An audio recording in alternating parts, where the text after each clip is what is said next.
So hey guys, we are here with the final chapter of this Monster High.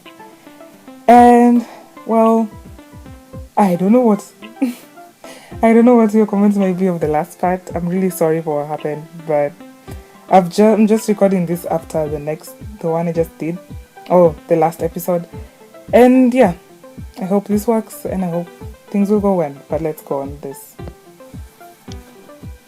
Between classes, you walk down the hall with Claudine Wolfe, who is oh, wide-eyed looking at everyone's clothes. These Nomi designs are incredible. I've never seen clothes like this. Pastel colors, clothes made out of cotton. Who came up with this stuff? Back at Monster High, we just have all the usual brands: Mira, Fang, Coffee Stain. Our clothes are completely different. I need to get my hands on some of those Nomi stuff before I head back home. Sounds like you might want to do a little shopping. That would be amazing. I've never been to a Nomi clothes shop before. Store. And if I'm going to be a fashion designer one day, I need to know about this stuff. Right on, but I'm not just taking you to any clothes store. I'm taking you to the mall. The mall, hey. As soon as the final bell rings, you and Claudine rush out to the car and drive over to the mall. The smell of cinnamon roll and hot pretzels drift over you as you parade to the bright lit mall, which bustles with customers. This place is amazing. There must be 100 stores in here. Let's go to all of them. Claudine walks up to a store window and peers in at the mannequins. Come on, follow me. Those clothes are going to look much better on us. So you're standing next to a clothing rack in a department store as Claudine hems a mountain of clothes into your arms. Are you really going to try on all of this? Are you kidding? Those are the one that look amazing on you. Now help me pick out some for me. Okay. You and Claudine enter the dressing room and start trying on outfits. Hey, I think these jeans look really good on me. And this fake fur coat matches my real fur perfectly. I can't say I've ever seen that look before. That's what I love most about fashion. It lets you express your own unique style. Without clothes to express myself, I'll still be a scared little puppy instead of ultra confident wolf. Sounds like you know what you want to buy. Are you joking? We've still got another dozen outfits to try on. An hour later, you and Claudine exit the department store with a handful of shopping bags. I can't believe it. I've got enough clothes to last me all semester. And we have only hit one store. Where should we go next? What's this one? Ad Zombie? Not exactly. The model just looks a little like the undead. Oh, look at this store. There are so many fun patterns, pre-torn jeans and freaky fab accessories, and all of the customers are wearing clothesome makeup. A lot of these clothes look like the one ghouls wear back at Monster High. That makes a lot of sense. We better hurry, only 5 more hours until the mall closes. Later, you and Claudine are trying on a few more outfits near a gigantic mirror in a high-end boutique. I can't believe all the different types of stuff Nomis wear. Like, what is this? It's so cute. Huh? That's a sundress. Forget it. I'm not more of a full moon dress kind of girl, but I do like these other ones. Claudine throws a ball gown, a silk top, and a winter coat in her arms. No one at Monster High will have clothes like this. I can't wait to show off my new style. Kind of like this. Claudine bears her fangs, jerks out her hips, and shows off a fierce model pose. You totally belong on a runway. Go on, Lila. Show me what you've got. Let me see your best look. How about something like this? You turn away from the mirror and throw a slurring glare over your shoulder. I love that look. You almost look like a vampire or something, except you have a reflection. Thanks. Suddenly you hear a voice from behind you. You two look amazing. Have you ever thought of modeling professionally? Hey, I recognize that voice. It's... Wait. Oh, okay. So I have to choose someone. Let's choose Mia. Mia. Or Mai. I don't even know how you say her name. Mai walks up to you and Cleo. And Claudine. This has got to be fate.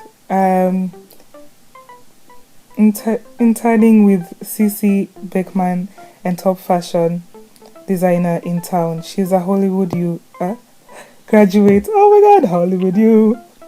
And we need models for her runway show this weekend. We want a couple of real teens to show off their clothes. And you two will be perfect. Are you serious? Right now, as in a real designer runway show, what kind of clothes does she make? Well, to start, she designed that dress you got on. Not bad. And she designed that pass in your to buy pile. Not to mention half of the stuff in your shopping bag over there. Sounds like my answer should be obvious. Of course we'll be in the runway show. Or we will.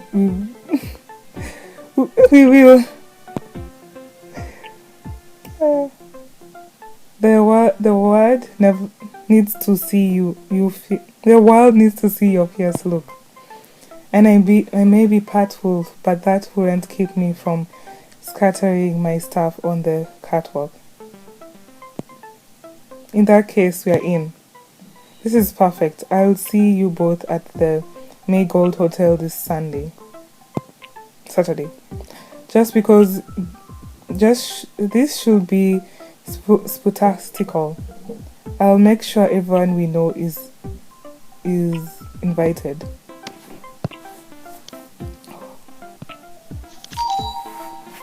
A few days later, you and Claudine arrive in the hotel lobby and find Mia waiting for you. You're right on, ready to wear something amazing clothes.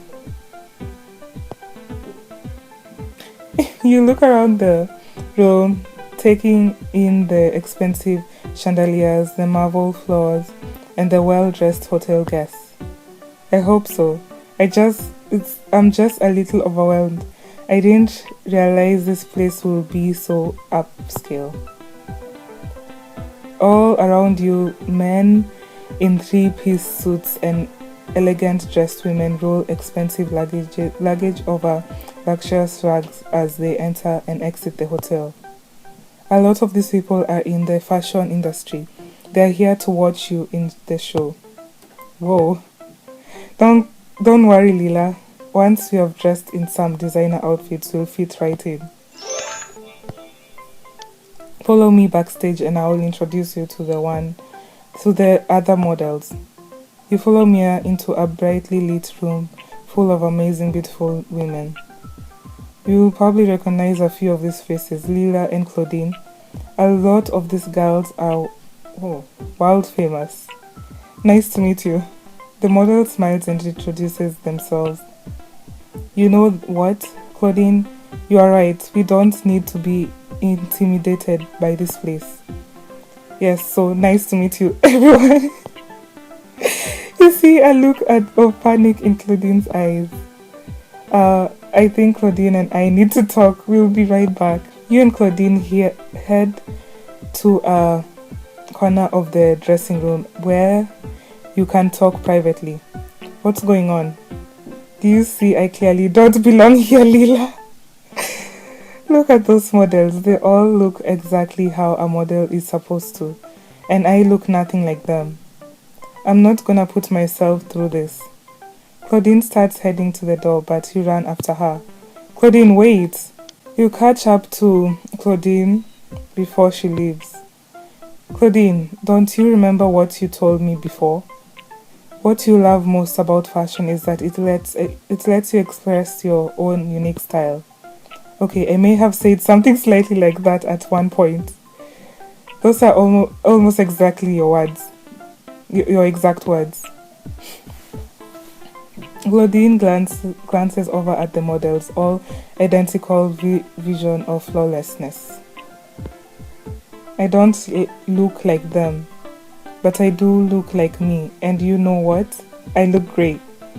So, are you saying we better go get changed? We have got some modeling to do. So you and Claudine are dressed in Sissy's Beckham's designer fashions and ready to strut your stuff. Nice look, Lila. You're totally ready to prowl the runway. You look pretty fierce yourself.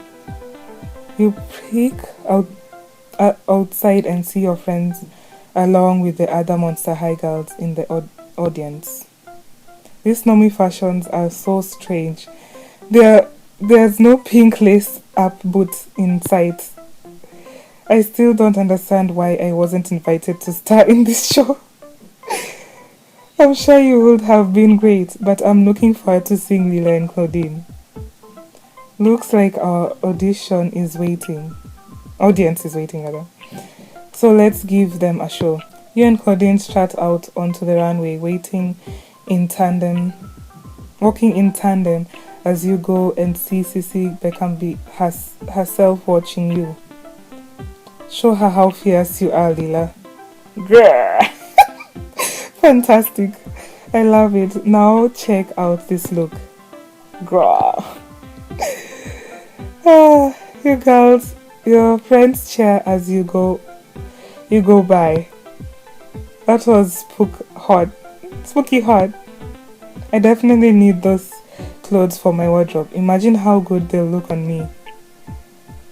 I'll give my right arm to join them on stage next time.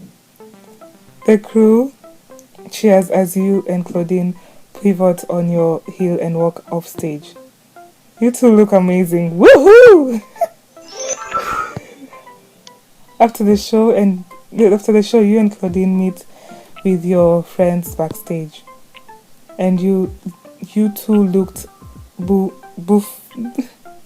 beautiful up there. I couldn't have done it without Lila. I guess even a confident girl like me loses her nerves sometimes. Suddenly you see a flash of light from Frankie's backpack. Oh my god, here we go, guys! It's Clara's diary. Whatever just happened, it looks like it made a page reappear. Lila, what does it say? We finally got it. The last page of the diary. Quick, what does it say? The beautiful golden calligraphy of Clara's phantom hand inscribbles its last word. You read the page aloud.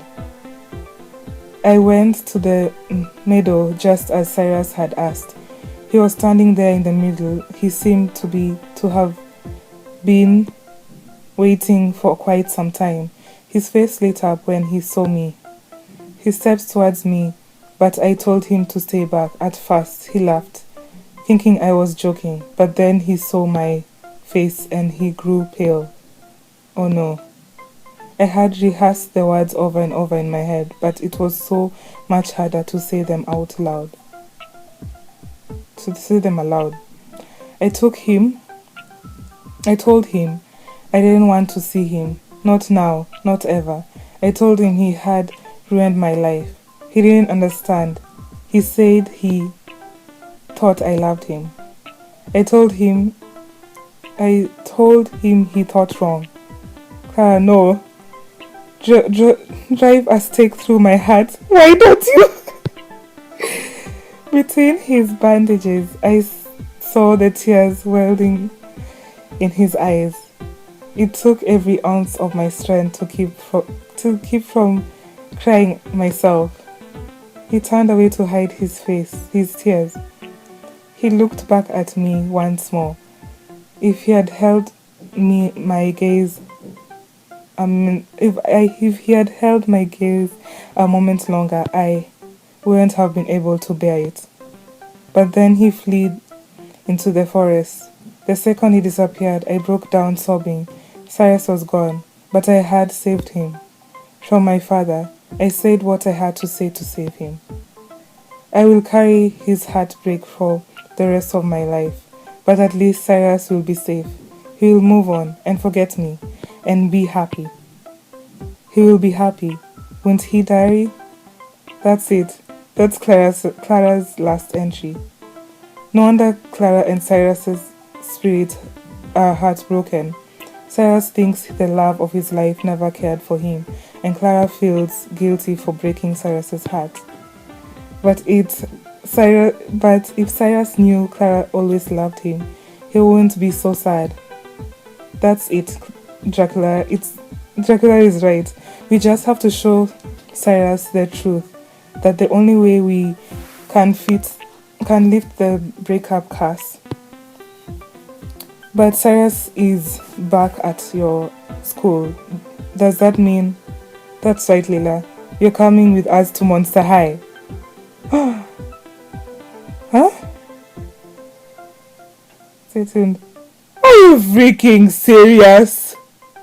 Oh, okay. It will be free to unlock. Okay, it's there. But anyways, thanks guys for watching. And well, we get to know why the spirits are unhappy. And I guess this is not the end. It's not the end. We'll get to see you later. But anyways, thanks guys for watching. And I hope you enjoyed. Toodles!